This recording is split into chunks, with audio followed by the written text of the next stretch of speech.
vous montrer ce qui s'est passé quand ils sont arrivés. Et ce qu'ils ont dit. Et c'est pourquoi la population est debout. Bonne nouvelle, la Côte d'Ivoire dispose d'une nouvelle mine d'or. Située à Séguéla, elle permettra la production de 28 tonnes d'or sur 8 ans et devrait rapporter près de 80 milliards à la Côte d'Ivoire. Les précisions de Pierre Dipomella. Voilà. Voilà, toi. C'est dans la ferveur que la population de Séguéla accueille l'ouverture officielle de la mine de la ville qui permettra de booster l'économie de la petite commune puisqu'elle offre au moins 500 emplois directs. Tu vois la ville comme ça de la petite commune. Tu vois les manques de gens comme ça, Farfouroki, c'est une petite commune. Il y a Kili. Pétrole qui a procédé à la coupure du ruban et au dévoilement de la plaque. Les renommées pour le pays, pour la région et pour les communautés impactées sont multiples. Pour le cas de Côte d'Ivoire, c'est plus de 80 milliards de francs CFA. Et pour le CDLM que nous venons de mettre en place, sur la durée de la mine, c'est à peu près 4 milliards de francs CFA qui seront mobilisés dans les CDLM. La production est évaluée à 4 tonnes d'or par an. La durée de vie de la mine est estimée à 8 ans. Son exploitation est l'affaire de Foruna Silver Mine, une entreprise canadienne. Des communautés locales, il représente aujourd'hui 40% de la main-d'œuvre de la mine de Séguéla. Voilà. 80% de la main-d'œuvre vient de la ville de Séguéla. 80% de la main-d'œuvre. C'est ça que le patron est en train de dire ici. 80% de la main-d'œuvre vient de Séguéla. On continue. 80%. Sont des femmes. Notre contribution au fonds de développement local permettra à Séguéla et ces villages de se développer gravement. Voilà. Les populations de Séguéla. Voilà. Le soutien au développement local va aider Séguéla. Le soutien au développement. Le patron qui parle comme ça, hein? Écoutez encore. Ah, mes parents sont très dansés ici. Impact économique Voilà. sur la localité. L'exploitation de l'or dans notre zone est tellement salutaire, en ce sens que à travers cette exploitation, les villages auront des marchés où il y a des bas-fonds qui sont prévus pour être aménagés afin que nos mamans puissent les mettre en valeur et y cultiver des vivriers. Il y a également des bas-fonds, hein, qui seront aménagés pour que les parents puissent produire du vivrier. Vous allez voir. des moyens qui seront des moyens de roulants qui seront mis à disposition, surtout des moments pour sortir les produits des champs pour la commercialisation. Voilà. Il y a également des écoles, des centres de santé qui sont construits. En tout cas, l'impact est énorme. Le ministre des Mines a installé le comité de Écoutez, développement local minier, lui remettant aussitôt un chèque de 100 millions de francs CFA pour la réalisation de projets communautaires dans les zones impactées. La première coulée d'or de cette usine est prévue pour mi-2024. voilà. Ils ont remis sur le champ 100 millions de francs CFA. Mais la population n'a rien vu dedans. Est-ce que vous comprenez ça? Est-ce que vous comprenez ça? Ils disent qu'ils vont mettre à la disposition des populations des moyens roulants, avec des voitures, des camions, pour faire sortir leurs produits pour aller sur le marché. Ça là, on n'a rien vu. Ils disent qu'ils vont déployer des bas-fonds pour que les parents, les mamans puissent produire des produits vivriers. On n'a rien vu. Ils disent qu'ils vont construire des écoles, des centres de santé, zéro. Zéro à la base. Et en plus de ce gros zéro à la base, Monsieur Sylvain, qui est le DRH, au lieu d'embaucher, d'employer les enfants de Thiéman et de Séguéla, il ne veut pas ça. Hein? Alors, il va chercher les gens, les amis de ses tontons, les enfants de ses enfants, les nyama-nyama de sa copine. Et il va chercher les gens partout pour les envoyer à Séguéla, pour les embaucher. Les gens de Séguéla sont là, mais ils ne comprennent pas. Donc, ils demandent la démission ou bien l'expulsion de ce Silué-là. Il ne veut plus de lui. Est-ce que vous comprenez ça? Il ne veut plus de lui. C'est ça. Quand on ne te respecte pas, il faut te faire respecter. Quand tes droits sont bafouillés, il faut les faire respecter. Est-ce que vous comprenez ça? Quand tes droits ne sont pas reconnus quelque part, il faut te battre pour qu'ils soient reconnus. Et ça, cette manifestation qui a eu lieu hier, c'est grâce à vous, les camarades patriotes. C'est grâce à vous. C'est parce que vous avez montré le chemin aux Ivoiriens. Vous avez montré aux Ivoiriens qu'on peut manifester. On peut sortir. On peut se dresser quand on n'est pas d'accord. Et aujourd'hui, c'est les fruits de vos efforts que vous voyez comme ça. Mais je voudrais donner un conseil à certains camarades de l'opposition. Je vois dans les commentaires, non, c'est entre eux là-bas. C'est entre eux. C'est entre eux là-bas. C'est eux qui ont soutenu le 4e mandat. C'est entre eux là-bas. Ça, c'est grave. Ça, c'est très grave. Je voudrais ici dire aux camarades patriotes d'arrêter ça. D'arrêter. C'est-à-dire que ces propos-là, d'éviter ces propos-là, ça ne nous arrange pas. Ça ne nous avance en rien.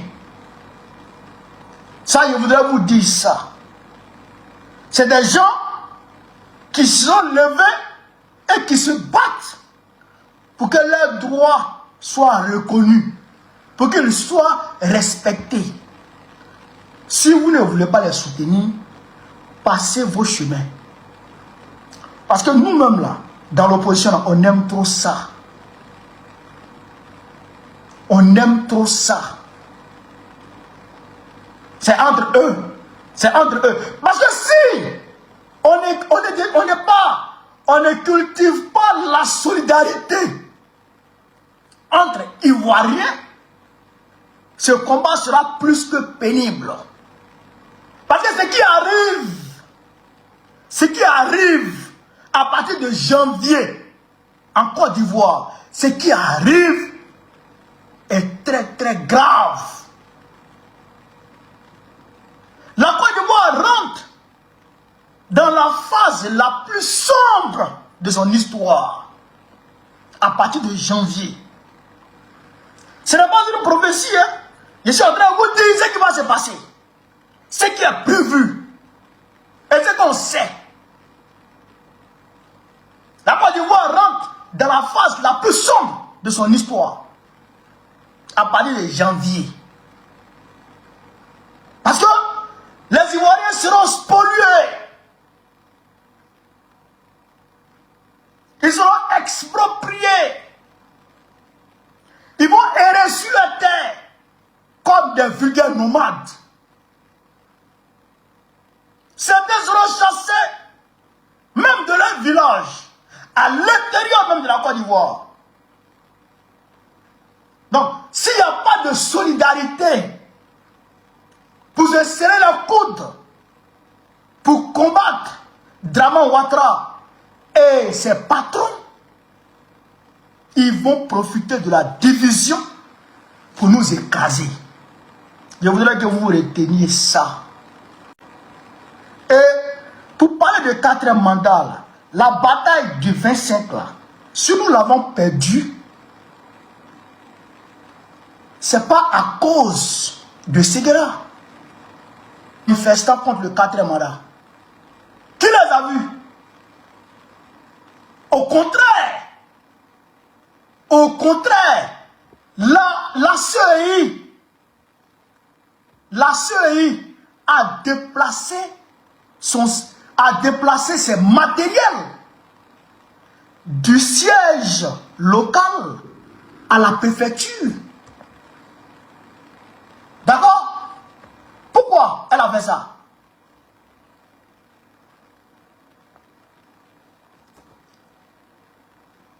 Pourquoi elle a fait ça? Excusez-moi. Brooklyn, voilà. Voilà. Pourquoi la CEI a fait ça? Fouillez dans tout le nord.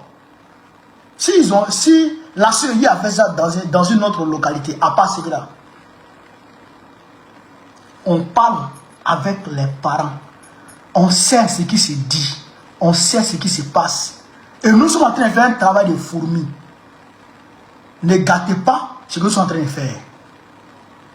Avec vos langues là. Ne gâtez pas ce que nous sommes en train de faire. Vous êtes un peu trop bornés là. Vous êtes un peu trop bornés là. Le 4e mandat là, c'est nous. La bataille de 25 là, c'est nous qui avons occasionné l'échec, la défaite de l'opposition. C'est nous. Nous, je ne mets plus dedans. Hein. Nous les cadres, je ne mets plus dedans pour ne pas qu'ils disent que toi, il faut venir. Je ne mets plus dedans. C'est nous qui avons occasionné l'échec, la défaite du 25. J'ai dit la défaite du 25 parce que le combat continue. C'est nous qui avons occasionné. Les cadres. Voilà. Ça, c'est une réalité. Et tout le monde le sait. Tout le monde le sait. Donc, enlevez ce là dedans. Enlevez les gens du Nord dedans. Ils n'ont rien fait. D'ailleurs, ils n'ont pas voté. Donc, il faut qu'on arrête ça et qu'on s'apprête à cultiver la solidarité entre nous. À travailler à la solidarité entre nous.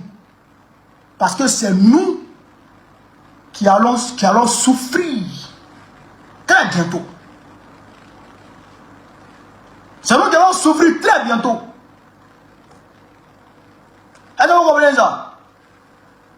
Donc, de grâce, arrêtez de mettre, c'est bien fait pour eux, c'est entre eux là-bas. Il a supprimé beaucoup de commentaires de ce genre. Mais je vais commencer à vous bloquer maintenant. Je vous dis ça. Je vais commencer à vous bloquer maintenant. Il fallait que je vous dise. Il fallait que je vous annonce que j'allais commencer à vous bloquer avant de vous dire que avant de vous bloquer. Ça, je ne joue pas à ça. On est dans un combat contre l'impérialisme. On est dans un combat contre Dramon et ses patrons. On n'est pas dans un combat contre les nordistes. Les gens sont en train de lutter pour faire respecter leurs droits. Il faut les soutenir ou tu la fermes. Tu les soutiens ou tu la boucles. Je ne joue pas dans ça. Hein? Si vous n'arrivez pas à repérer, à identifier l'ennemi, alors que depuis longtemps on parle, passez vos chemins. Je ne sais pas d'accord avec ça. Personne n'a vu ces gars-là en train de s'élever pour manifester même pour le 4e mandat. Ces gars-là ont refusé même de s'enrôler. Ils ont refusé d'aller faire enrôlement là, ils ont refusé. Vote là, ils ont refusé. Ah oui, certains sont allés, mais pour la majorité écrasante, ils ne sont pas dit. Ils n'ont pas dit. Puisqu'ils ne travaillent pas, voici leur boulot qui devait leur permettre d'avoir 500 emplois directs. C'est là. Pour avoir 500 emplois directs, c'est l'entreprise qui est là. Bon, il y a M. Sylvain en train de prendre ses parents pour les envoyer. Ils ne travaillent pas. La CIDT qui les employait est en train de défermer, est en train de renvoyer tout le monde. Ils sont découragés. Ils se réveillent le matin, ils vont à la gare d'Abbas, ils vont chercher 500 000 francs, ils reviennent dans la maison, ils vont au café, voilà leur quotidien. Il y a certains cas même, comme Mété,